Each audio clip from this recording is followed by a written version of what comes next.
Good evening. Hello. Happy Tuesday. Tuesday. And I almost said good morning. I don't know where my head is at today. But welcome to Tuesday Talks with the Conways. I'm Courtney. And I'm Chris. We're so glad to have you with Sorry. us this evening. Sorry we haven't gotten our ring light, but I think this is a little bit better than last week. Yeah. Little bright, but that's okay. But thank you so much for joining us. If you would like to, feel free, give us a comment, let us know where you're watching from, or if you're one of our regulars or one of our new people. And good morning, good evening, Radina. I don't know where my mind is at. Good morning, good evening, Radina. And if you want to catch any of our past podcasts, feel free to hit up our YouTube channel, the Healthiest YouTube channel. And then if you want a audio version of this to listen to while you're walking or exercising, you can jump over to Spotify or Apple Podcasts. So we've got a couple people joining on Instagram and got some people on Facebook. So I think we're going to go ahead and get started. We're really excited about this topic tonight with the lighting shining at your sparkly a little bit. Yes. So we got somebody that's new from Indiana. Hello. Sarah Phelps, I think, from Instagram. Thank you so much for joining us and glad to have you here. So Courtney is going to introduce our topic. It's going to be very, I think, very fun, energetic, and would love some, if anybody has anything to say, to pop in or some questions or comments. So feel free. We love interactive podcasts. Yes, but tonight we're going to talk about continuing your health journey when life gets busy. We thought right now, like schools are starting back some places. I know some places don't start back till September, but a lot of places started back this week. I know our daughter she started kindergarten yesterday. So life is just getting busy for a lot of people. And sometimes when life gets busy, you just feel like you do not have time for a health journey. I hear that all the time. I just don't have time. I don't have time for my health. Life's too busy. So we're just gonna talk about that tonight. Yeah, we're gonna talk about things that you can do to help find a balance. Because your health does need to take a priority. So finding ways to balance things, knowing when it's okay to take a small break, giving yourself grace, those types of things. But it's definitely very important to make sure you prioritize your health as well, because too many of those interruptions can put a rut on things. You can get stuck on a plateau for a long time, like we were stuck kind of on a plateau for a year or two, or you can even gain back all that weight that you've worked so hard to lose. So it's important that when life gets crazy, to make sure you stay focused. And we've got some things to talk about that might help you do that as well. Yes, because like I said, we've heard people say before, life's just too busy to focus on my health. And it's one thing to not feel like you can't focus on your health, but it's another thing to just go crazy and not do anything at all about it. Eat whatever you want, not move your body, not like just do nothing. Like there's a difference between just taking a small break and just letting go and letting free. So there's definitely a difference Don't there. fall too far off the wagon. Yes, absolutely. Which I tend to do sometimes when I take a break. So I need to watch my breaks. Absolutely. Like when we went on vacation last month. Went a little overboard, but I mean, we were both back to losing and doing good. Didn't go so far off we couldn't recover fairly easily, but definitely going to be very important. So one of the biggest things that we want to focus on that will help with you staying on track, as well as helping you with your time management, because we're so busy. And I don't see that getting any easier anytime soon, is meal planning. Yes, absolutely. We have started planning 2 weeks at a time, and we are trying to incorporate some either like really easy grill meals that he can just throw on the grill and be done in like, a few minutes, some dump and go things, some crock pot things, like a lot of super, super easy recipes with this. Just a little FYI for later on in tonight's thingy thing. I'm doing a series now starting tonight. Well, technically, I guess it started last night, but not on purpose. Or last week, not on purpose. But I'm going to be sharing dump and go crockpot recipes for at least the next month, where literally there's no chopping involved, nothing. You just throw it in there and go. So, but anyways, with that, meal planning, crockpot meals, plan those if you have to do a crockpot meal every single night. You put it on. Dinner is ready when you get home. Dump and go, one pot things where you just throw everything in the pan. those are great as well. But meal planning and planning out those easier meals, or just knowing what to expect when you get home. If you know tonight I'm making this, Hmm. like you just know that's going to happen. And then also you can plan your meals to be a little healthier. Especially if you don't have time, like Hmm. if at lunch you have to go get Oh fast yeah. food, or if you just don't have time to have those healthier meals throughout the day, you can make sure dinner balances out with something healthy. Mhm. And welcome Naomi and Lois. Absolutely. So, for an example, we knew Tuesday is probably one of our most packed, not packed days. We have our full time jobs. We try to get some activity in. Then we have to. We would like to spend time with our daughter, especially with her going back to school, and then cooking food, and then having this live. We had a crockpot meal tonight. We had cube steak. We Which I just have shared here before, by the Yes, way. we share that recipe. So cube steak, we threw that in with some gravy mix, some cream of mushroom soup, and some broth, and just threw it in there. And so I did that on my lunch break today, and then we just microwave some instant mashed potatoes. Super super easy. So pick the meals that work best for that particular day. We don't always like planning specific meals for specific days sometimes, but when we get this busy, when like every moment of today was Yeah. super super packed, we need to plan specific meals for those busier days. When we have less busier days, like tomorrow is not going to be anywhere near as Well, it busy. isn't for him. For me, it is. Yeah, it's not going to be quite as busy as a family. We have a little bit of flexibility too. We love having flexibility. So that is something that you want to take into consideration. But meal planning, that's going to be really really helpful. Go Oh, ahead. sorry.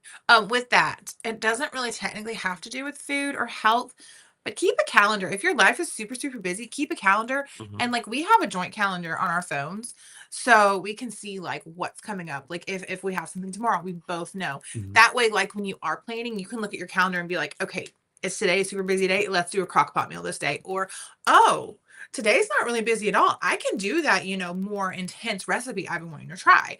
So if you keep a calendar and just know what you have throughout the week when you go to meal plan, you know what days you need to have something easier and what days, don't really, it Hmm. doesn't really matter. Absolutely. And then on that note, very similarly, meal prepping is also going to be very important.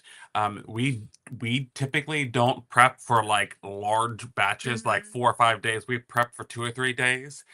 Sometimes even it's just the one night, but prepping really makes a Yeah. huge difference. If we can prep our breakfast and lunch the night before, or for a couple of days in the evening time when we're kind of winding down, that makes us less likely to eat something unplanned and unhealthy for breakfast and lunch. We're less likely to stop by and go grab some fast food. Hmm. So meal prepping, and like I said, we don't do those 5 days at a time or a week at a time No. like some people, which we can and we Yeah. have done that before. But prepping doesn't have to be large, huge batches. Just our nightly routine where we brush our teeth, we go to the bathroom, we get our water done. She makes her sandwich. We do gather some snacks and get all those things together, and then get her lunchbox, get our daughter's book bag together, and then all that takes place, and then we go relax in bed and watch some TV or play on our phones. Yes. And with that also kind of goes along with the calendar as well, having a routine as well as possible. Because when you have a busy life, it's hard to have just that one set routine. But And with having a kids, routine, it's yes, hard. but having as much of a routine as possible for things like that. Like you said, we know at night we're going to be doing this, this, and this. We're going to be brushing our teeth, getting ready for bed, prepping my lunch and breakfast. Like that's just what we're going to do every night. But it makes morning Courtney very happy knowing that nighttime Courtney took like 5 extra minutes out of her day to prep for the next day. Hmm. So having your routine and making it to where you have those five, or even if it's just 5 or 10 minutes, like a lot of days, my lunch is typically 90% of the time it's going to be either leftovers, um, a sandwich, or a cottage cheese bowl that all of that I can throw together within less than 5 minutes and be done. Hmm. So sometimes simplicity like that is all you need. Yes, and that's another thing. Going back to the meal prepping, you don't have to do anything Hmm. fancy, astronomical. Um, just a simple cottage cheese bowl, a prep sandwich, all those will go a long way with helping you sneak that in and gain some of your time back. Yes. Also, with that, I've shared cottage cheese bowls on here before. I had someone reach out to me recently and ask for like all of our recipes that we've shared here. If there's a specific recipe that you just don't feel like going through the whole entire healthy page and you're like, hey, I remember you shared that. Like if like for instance the cottage cheese bowls, let us know and we will find that and we will send it to you. Because I know sometimes it's really hard to get some of the like I mean, we've been doing this for over a year. Hmm. So that's like, 50 something recipes throughout Healthy's. Wow, 50 something recipes. That's a lot. Anyways, throughout Healthy's page. So it's kind of hard to find them all. So if you just remember something, or if you're like, hey, have you made this before? If you haven't, I can always do that. So total And side note. and maybe it might be worth looking into trying to see if we can consolidate a lot of these recipes that we've shared before into one easy location so you can kind of browse through Yes. them. That's another day's problem. But moving on, with routines, another thing is working out. I hear people all the time say they don't have time to work out because of their busy schedule. One thing that we actually started doing the days we know are busier and we just don't like today, we will go and work out in the morning. Hmm. I know like some of you with kids, we thankfully have a babysitter here, so we can do that. Hmm. But sometimes you just can't leave because your kid's there. We've done Apple Find Fitness yes, workouts that's in what the I was about morning to say. time. Find something you can do at home if you absolutely it like some movement is better than no YouTube movement. workouts, Mhm. anything. So sneak down to the living room while the kids are sleeping and get that workout in. It's not always the most fun, but It's not fun. We wake up at 5 and it's not always fun. we don't regret it. I don't think I've No. ever regretted an Once early you get morning that workout. workout in, it actually wakes you up a lot and you're like, wow, you feel so accomplished. Yes, Rodina says she does a screenshot, so Oh, she knows great. exactly where to find them. That's awesome. But yes, getting that morning workout, and we don't do that all the time, No, but it's not an everyday thing, but mhm, days like today we knew we'd be busy. Tomorrow we might have to because I'm having to work extra late tomorrow. mhm, So, just days and that's where also having a calendar and routine, oh, tomorrow's gonna be a busy day. I probably should get up an hour early and work out. And like I said, it's not fun. I am not a morning person. mhm, But the more we get up at 5 to go work out, the easier it actually like this morning, we didn't snooze it. Like for a while there, we were like snoozing for like 10 minutes. This morning we didn't snooze at all. We were just up, ready to go. and there have been a couple times where the alarm's going off. Oh, we'll change our mind and go back to Yeah, sleep. we have done that But that's before not too. that's becoming less and less Mhm. of a thing for us. But in the workout thing, also a point that Courtney brought up to me, or when we were talking about this earlier, is breaking up your workouts. You don't Mhm. have to do an hour long workout or an hour and a half hour workout all at once. You can break it up throughout the day. Mhm. Sometimes on a super busy days, we'll do a short workout in the morning, and then I might Yeah. go on a walk during my lunch break, and then Courtney will get some movement in when she's at To work. work, and then in the afternoon we might take a family stroll. That doesn't have to be all at once. Just get that movement in, and sometimes honestly, it might be a little bit better to spread that movement around Yeah. throughout your day to keep you active and to keep you from being too still too often. It's absolutely find movement where you can. If you just like instead of taking an elevator, take the stairs. Like that is just one way to just get extra movement in when you don't have time to do a full like however long you do. Like I don't like saying like an hour because we don't even do an hour all the time, but Mhm. however long you want to work out, find extra movement. Like me today, and I might actually do this every day now because it was really nice. I walked to pick up our daughter from school. We live zero point 0.3 miles from the school, and I was like, the pickup line yesterday was awful, y'all. If y'all do that every day, I'm so sorry. But it was awful. And I was like, you know what? I can walk to school, pick her up, and get back in less time than I sat in that line yesterday. Mhm. So I did. So if you live close enough to your kid's school, go walk to pick them up sometimes. Like it doesn't have to be every day, but find ways like that to go walk, like just walk, move your body. It doesn't even have to be walking. We've talked about the YouTube videos, the walk at home. They have like 10-minute ones that you literally just can walk in Mhm. front of your TV for 10 minutes and get some movement in. And Lois mentioned that she's new here and she just started the program yesterday. Her biggest struggle is that she works from 7 a.m. to 7 p.m. So those 12-hour shifts, they can make things challenging. And hopefully that shift can allow you to be active as much as possible on those. But that can definitely be challenging. I have another one of my friends that just recently got her schedule changed and does not allow for working out. You don't have to do a workout every single day. The Mhm. biggest thing is to make sure that you're following the plan because it's designed for a deficit. Making sure that you eat enough and just be as active as you possibly Mhm. can. You don't have to go on a mile long hike or workout for 30 minutes. If you worked out 10 or 15 minutes a day, that's better than no working out. And if your Yeah. job is kind of already physically strenuous, you probably don't need to do any large amount of activity. Yes. So just do it when you can. Sneak in a little bit of time here or there if you've got a lunch break. Um, just start your day off with a short 10-minute walk if you need to. I know the 12-hour days are really, really long, Yes. but you can do a 10-minute walk in the morning. And also, I don't know how many like days, like I don't know, because a lot of people that work 12-hour days, they only work 3 or 4 days a week. I'm not sure if that's the case for you.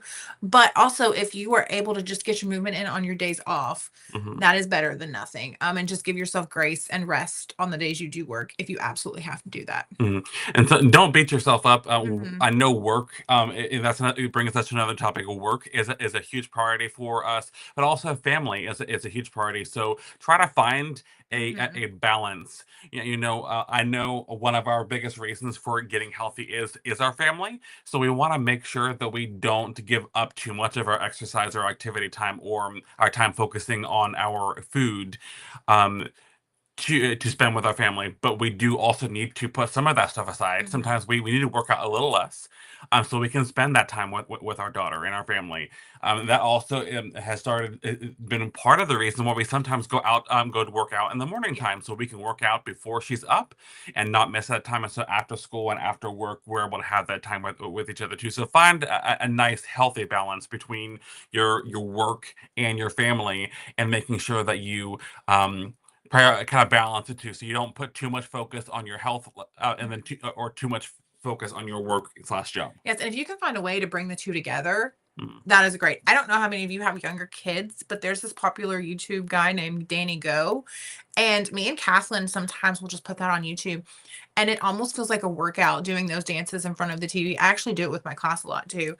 But it feels like a workout.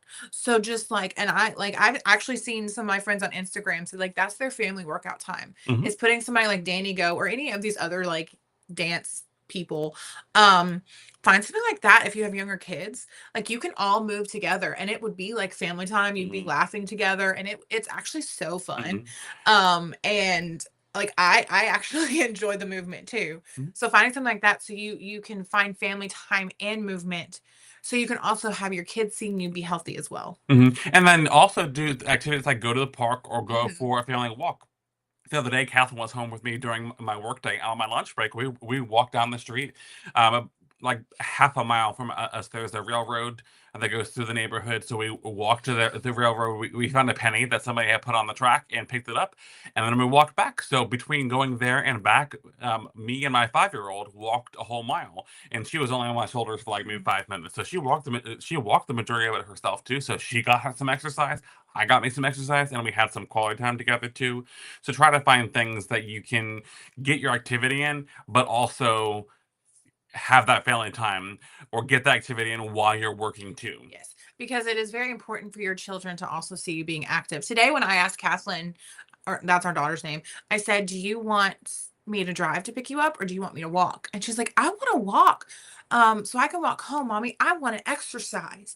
And like just seeing us do that makes her excited about exercising. Mhm. So having your kids there and seeing you exercise and exercising with you, it gets them excited about it as well. Mhm. Because that's one of the our goals as parents, Mhm. who grew up not as healthy, to try to help her have a positive relationship with exercise and a healthy relationship with food. And then also, you want to talk about water? Yes. One thing that is very important that I find extremely important when life gets busy is pacing my water. I will be like, okay, I have 10 hours today to get this much water in. I need to drink 8 ounces an hour. And I will try to like make sure I get that much water an hour. I have an app that actually like it goes around and it'll I'm sorry. It'll tell me sorry guys, I need water. Can you talk about the hydrate Yes. app? So the Hydrate app, it has a ring in it, and it goes around basically this 24-hour period. So it shows where you should be throughout the day. So if you're a little behind or a little ahead, you can know how much. If you get too busy, Courtney sometimes when she's really busy, or myself, we're busy, we forget to drink our water. And then by the end of the day, we feel like we have to force ourselves to drink, and that's Mhm. not really the best way to get your water in. The best way to get your water in is throughout the day and not not all of the end. Yes. Plus, then you're probably going to Then be up in the all middle night. of the night, like middle of the night, Courtney does not like nighttime Courtney for drinking 40 ounces of water in one sitting. So Pacing it, especially if you have a busy day, helps you get that water in. And the last thing we want to talk about is if life just gets too busy, it's okay to give yourself a break. Mhm. Sometimes we all need to take breaks. It is actually not healthy to be in a deficit For too forever. long. Mhm. Yeah, like for too long. Your body is not meant to be in a deficit forever. So giving yourself a break, and we've talked about maintenance before, but giving yourself a break to just maintain or just to not worry about it for, and I'm not talking forever. I'm talking like a week, a If month. that, Yeah, yeah, like just give days. yourself a few days to just take a break. Take those rest days. Take a break from tracking. Just just breathe. Mhm. And it's okay. Give yourself grace. If it's just so busy and you're just like, I can't do this, try focusing on one thing. Just focus on your water Mhm. or just focus on your movement. Focus on Don't eating. focus on every single Mhm. thing if you Yep. cannot. Focusing on one thing is a win because you're still trying. You're still doing Mhm. something. Yep. But give yourself grace. If I don't feel bad about putting a family or work over your health, at least for a small portion of the time, because those Mhm. that family time, and then also working and making a living and surviving and paying bills are very important too. So don't feel bad about putting family time and also work over the health just a little bit. But you don't want to go overboard. You do want to make sure you focus on your health because you can't continue spending time with family or working if you don't have the health as well. Yes. So find that balance, but don't feel bad. Yes. What he said. Yes. So next is we're going to be talking about our recipe, which is another one of our crock pot meals. Yes. And like I said, I'm doing a like dump and go. I'm trying to find recipes that like there's not any like cooking involved beforehand, no chopping, no dicing. If I do find something that has chopping and dicing, I'm sorry, but I am trying to find stuff that you literally just I know next week's recipe already. Like I'm trying to find stuff that you just throw in there. There might be some shredding afterwards involved, but Mhm. trying to find these super super easy dump and go, like set it, forget it, go come home and dinner is ready. And this one is delicious. So I'm sure you will enjoy it. So feel free to comment on if you've made something similar or if you plan on making something like this in the future. So here's the Yes. recipe. This is crock pot pork chops. I love crock pot pork chops. And I'm strange, and the fattier the better. He does not like the fat. I do. But for these purposes, the leaner the better because the fat is not the healthiest part, but it's my favorite. But you need a pound or however much boneless pork chops you need. I typically just buy a pack, and however big it is, I throw it in the crock pot and it is what it is. Um, a can of the 98% fat-free cream of chicken soup. That is from Campbell's typically. I don't know if anywhere else has. Like if there might be like a Walmart brand or something. We typically just grab the Campbell's because it's easiest to find. And then an ounce, which is a packet of the ranch seasoning, like salad dressing mix. When I tell y'all this is easy. Put the pork chops in the crock pot. Add the cream of chicken soup. Add the ranch seasoning on top. Boom, ready to go. Well, it's not ready, it's got to cook. But cook on high for 4 hours or low 6 to 8 hours. I will say some people do not like pork chops just in the crock pot. So you can add a step at the beginning and brown them in a pan beforehand. Totally optional, whatever floats your boat. So you can do that too. But for the purpose of this series where I'm doing dump and go, you don't have to brown it. You can just throw it in there. It's so good. We usually serve ours over rice or mashed potatoes. It makes like a really nice gravy. Mhm. Oh yes, that's Yeah. so good. It's I love any kind of gravy. yes. Tonight, when we to try to get Kathleen to eat some of her green beans, I encouraged her to have some of the gravy over the green beans, and it was delicious. No. Also, I forgot to mention this is between 7 and 8 bites, 299 calories, 31.6 grams of protein, 5.2 carbs for those of you that are on the keto plan. So pretty reasonable. And like I said, you can serve it over rice, over other veggies. You can serve it by itself. Like we typically have ours over like rice or mashed potatoes and have like a salad with it. Oh my Hmm. God. This is gonna actually probably be added to our next 2 weeks meal plan, actually. So just Hmm. letting you know. It makes really good leftovers too. So if you goes back to our Mhm. meal prepping, we sometimes will plan our dinners to have extra on purpose so that we can Yep. have lunch the next day. So that is another tip that you can do Yep. to So help make sure that you save some time. yep. So instead of a pound, we'll do 2 pounds and we'll just kind of make double. Um, and it's, I mean, something like this, like you're not doing any extra work making double. You might pay a little bit extra, Mm. but you're not doing any extra work. And then the meal prepping, you'll have your meal for the next day and you won't have to worry about it. Mhm. Absolutely. If you have the time, we tend to like to get the pork loins that are kind of long They're shape, cheaper that and way. then we slice them into our own pork chops. But you can definitely get the already pre-sliced ones, Mhm. or you can prep them in advance. If That's there's usually what Chris does. He'll and prep them in if advance. there's anything like what I like to do is we like to freeze our pork chops and then I'll bring them out for a couple hours so it's just a little bit soft and then I can take a sharp knife and then cut them and then I'll put them back in the fridge to thaw out the rest of the way. But they're easier to cut when they're just a tiny bit frozen still. Yes. And Um, also, if you forget to thaw out your pork chops, this one can be made from oh yes, frozen. yeah, similar to our meal tonight where we made the cube steak with the cube steaks went in the crock pot frozen, Hmm. so you That can get it also, easier than that. honestly, it just adds a little bit more moisture for the gravy to be a little Mhm. bit more. You can add more seasonings to make up for it if you want to. Absolutely. But we thank you so much for joining us this week. If you have any questions or comments, feel free to drop them and we'll take that into consideration for future nights. If you have any recipes that you would like Courtney to try, she loves coming up with healthy alternatives and Hmm. healthy swaps. So thank you so much for joining us. Hope you have a wonderful week, and we will see you all next week. Bye, guys. Bye, everyone.